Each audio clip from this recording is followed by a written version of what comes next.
afkaagaha laga nabad galo maanta kanaad caay maanta kanaad xamani labadanaad isku diri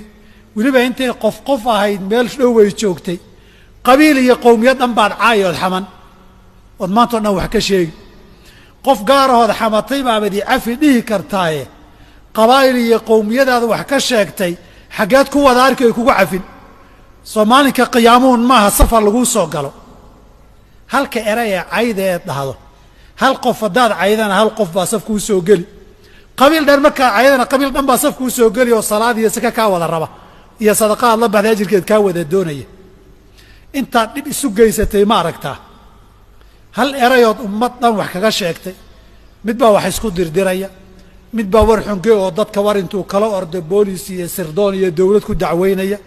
mid baa dadka ceebahooda meelaha kaga sheekeeya soomaalidu intay fudaydsadaan soomaalidu waa mujtamac cay badan waa mujtamac af xun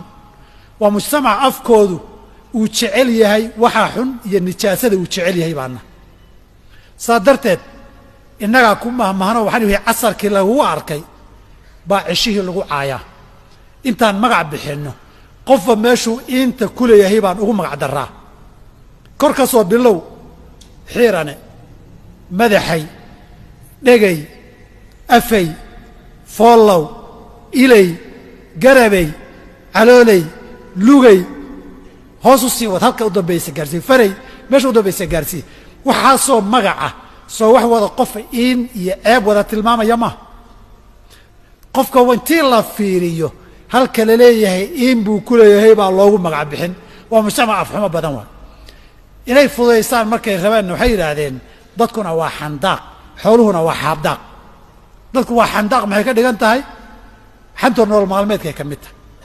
sheekada haddaan xan lagu darin waa raashin aan cusbo lagu darin ma dhadhamaysa sheekadu waxaasi waa waxa la rabo in mujtamaca laga daaweeyo waa waxa xun ee laynaga reebayo almuslimu man salima almuslimuuna min lisaanihi wa yadihi takun musliman muslim fiican soo inaad noqoto ma rabtid axiba linnaasi maa tuxibu linafsik nin nabiga weydiiyey waxyaabuu jannada ku gelayaa ka mid ah tilmaamihuu siiyey waati ila annaasi maa tuxibu an tu'taa ilayh dadka ula dhaqan saad jeceshahay in lagula dhaqmo saad jeceshahay magaca waxaad jeceshahay magacaaga fiican in lagugu yeero dadka magacooda fiican ugu yeer